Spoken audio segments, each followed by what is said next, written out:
안녕하세요. 오늘은 러시아 제국의 막내 공주로 알려진 안나스타샤의 흥미로운 이야기를 함께 살펴보려 합니다. 상트페테르부르크의 황실 궁전에서 태어난 안나스타샤는 우아함과 미모로 러시아 제국의 주목을 받았습니다. 하지만 그녀의 삶은 황실의 영광과 함께 개인적인 비극과 운명의 굴레가 교차하는 드라마틱한 이야기로 가득 차 있습니다. 함께 그녀의 운명을 살펴보며 그녀가 겪은 여정을 알아보도록 하겠습니다. 안나스타샤 미하일로브나 로마노바는 그녀가 태어난 순간부터 러시아 제국의 주목을 받았습니다. 상트페테르부르크에서 태어난 그녀는 어린 시절부터 우아하고 화려한 황실 생활을 누렸습니다.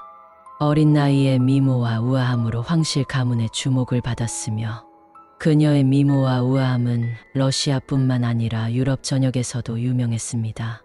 그녀의 생애는 마치 소설 속 주인공의 이야기와 같았습니다. 어린 시절부터 황실 교육을 받으면서 그녀는 지적이고 다정한 성격을 가졌지만 동시에 강한 의지와 결단력을 지니고 있었습니다. 이러한 그녀의 매력은 황실 내에서만이 아니라 외부에서도 많은 이들의 관심을 끌었습니다. 그녀의 인생에서 가장 화려한 순간은 메클렌부르크 슈베린의 대공세자 프리드리 프란츠와의 결혼이었습니다. 이는 러시아와 독일 제국 간의 정치적 결합을 더욱 굳건하게 하는 계기가 되었으며 그녀의 삶에 새로운 장을 열었습니다. 그러나 이 결혼은 그녀에게만 화려한 모습을 보여주지 않았습니다. 남편의 죽음과 사생아의 출산으로 인해 그녀는 비극적인 사건에 직면하게 되었습니다.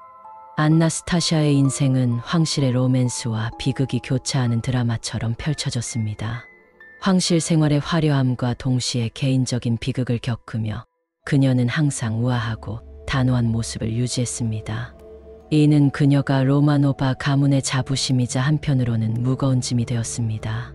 그녀의 삶은 귀족적인 품위와 개인적인 비극이 교차하는 드라마틱한 이야기를 가지고 있으며 그녀의 운명은 세계 역사에 길이 남을 것입니다. 안나스타샤의 삶은 황실의 로맨스와 비극이 교차하는 드라마틱한 이야기였습니다. 그녀의 운명은 세계 역사에 길이 남았고 그녀의 삶은 여전히 우리에게 교훈을 전달하고 있습니다. 안나스타샤 미하일로브나 로마노바의 이야기는 시간이 흐를수록 더욱 빛을 발할 것이며 그녀의 황실 드라마는 영원히 기억될 것입니다. 1860년에 상트페테르부르크에서 태어난 안나스타샤 미하일로브나 로마노바는 황실의 아름다움과 우아함을 이어받은 자로 어린 시절부터 황실의 사랑을 받으며 자랐습니다. 그녀는 지적이고 다정한 성격을 가졌지만 동시에 강인한 의지와 결단력을 지니고 있었습니다. 1879년 안나스타샤는 메클렌부르크 슈베린의 대공세자 프리드리 프란츠와 결혼하여 대공비가 되었습니다. 이 결혼은 러시아와 독일 간의 정치적 결합을 강화하는 중요한 역할을 했으며 안나스타샤에게 새로운 챕터를 열어주었습니다. 그러나 이후 그녀는 남편의 죽음과 사생아의 출산으로 인해 파란만장한 삶을 살게 되었습니다. 안나스타샤의 삶은 로마노바 가문의 화려함과 고귀함으로 가득 차 있었지만 동시에 비극적인 사건들로 인해 그녀의 운명은 굴레 속에 놓이게 되었습니다. 남편의 갑작스러운 사망은 그녀를 깊은 슬픔에 빠뜨렸고 사생아의 출산은 그녀에게 새로운 책임을 안겨주었습니다.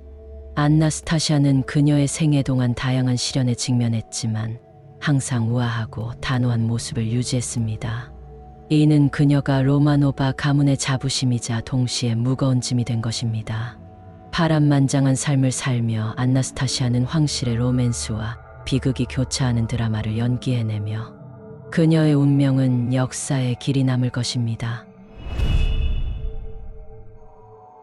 안나스타샤는 메클렌부르크 슈베린 대공 프리드리 프란츠 3세와의 결혼을 통해 가문을 이어갔습니다. 그녀는 이 결혼에서 일남 이녀를 두었는데 그들은 각각 덴마크의 알렉산드린의 왕비 메클렌부르크 슈베린 대공 프리드리 프란츠 4세 그리고 독일 제국의 황태자비 체칠리에르로 자랐습니다.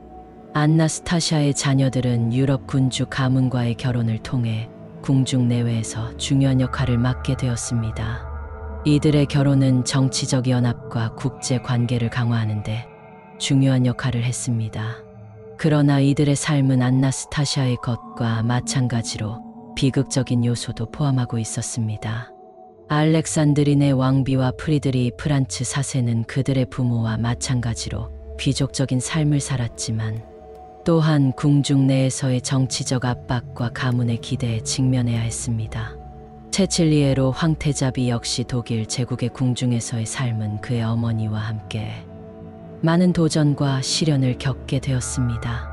안나스타샤의 가족들은 그녀의 삶에서 중요한 역할을 했으며 그들 각자의 이야기는 궁중 드라마를 더욱 풍부하게 만들었습니다.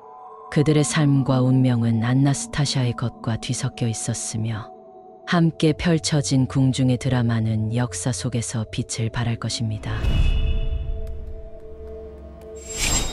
안나스타샤 미하일로브나 로마노바는 벨 에포크 시대의 프랑스를 사랑했습니다. 그녀는 예술과 자유로운 생활을 즐기며 프랑스 문화에 대한 열정을 갖고 있었습니다. 그러나 이러한 그녀의 취향과 성향은 독일 사람들에게는 싫어하는 이유 중 하나가 되었습니다. 안나스타샤는 러시아와 독일 사이에서 자신의 정체성과 문화적 가치들을 균형 있게 유지하려고 노력했습니다. 그녀는 독일의 가문에 속했지만 자신의 프랑스적인 취향과 가치들을 버리지 않았습니다. 이는 궁중 내에서 문화적 충돌을 초래했고 종종 황실 내부에서의 반란과 갈등으로 이어졌습니다. 안나스타샤의 문화적 충돌은 그녀의 삶에 큰 영향을 미쳤습니다. 그녀는 독일 사람들의 반감과 비난에 직면하면서도 자신의 가치들을 변하지 않고 유지했습니다. 이러한 반란과 갈등은 그녀의 운명을 더욱 불확실하게 만들었고 그녀의 삶은 항상 극적이고 동요적인 모습을 보였습니다. 안나스타샤의 문화적 충돌은 그녀가 살아가는 동안 항상 그녀를 둘러싼 환경과의 대립을 초래했습니다. 이러한 갈등은 그녀의 삶을 더욱 흥미롭고 다채롭게 만들었으며 그녀의 운명을 결정하는 데 중요한 역할을 했습니다. 제1차 세계대전이 발발한 후 안나스타샤는 중립국인 스위스로 피신했습니다. 전쟁이 끝난 후에도 그녀는 프랑스로 밀입국하여 살았으며 이곳에서 안나스타샤는 전쟁의 파괴를 극복하고자 했습니다. 그러나 그녀의 생명은 이미 저물어가고 있었습니다. 안나스타샤는 프랑스에서 조용히 마지막 날을 보냈습니다. 그녀는 황실의 영광과 비극을 모두 겪은 여성으로서 자신의 삶을 돌아보았을 것입니다. 그녀는 자신의 운명을 받아들이고 자신의 행복과 아픔을 동시에 감수했습니다. 이는 안나스타샤의 마지막 여정이었습니다. 그녀는 황실의 영광과 권력, 그리고 그에 따르는 비극과 상실을 경험했습니다. 그러나 마지막으로는 조용하게 세상을 떠나며 그녀의 운명은 그녀의 삶을 따라갈 것입니다. 안나스타샤의 피난과 재회는 그녀의 삶의 끝이자 마지막 장면이었습니다. 그녀는 황실의 영광과 비극을 모두 경험했고 마침내 자신의 운명을 받아들이며 평화로운 휴식을 찾아갔습니다. 그녀의 이야기는 세계 역사 속에서 영원히 기억될 것입니다. 안나스타샤의 죽음 이후 그녀가 살아있다는 여러 가지 이야기가 등장했습니다. 가장 유명한 사례는 사기꾼 안나 앤더슨의 주장이었으나 이후 유해가 발견되면서 안나스타샤의 사망이 확인되었습니다. 그러나 이에도 불구하고 안나스타샤의 생존설은 여전히 사람들 사이에서 논란의 여지가 있습니다. 몇몇은 그녀가 궁중 내부에서 살아있었다고 주장하며 또 다른 이들은 그녀가 죽음을 가장한 것이라고 주장합니다. 이러한 생존설은 안나스타샤의 삶에 대한 미스터리를 더욱 증폭시켰습니다. 그녀의 죽음 이후에도 그녀에 대한 이야기와 추측은 계속되며 그녀의 운명에 대한 진실은 여전히 밝혀지지 않은 채 남아 있습니다.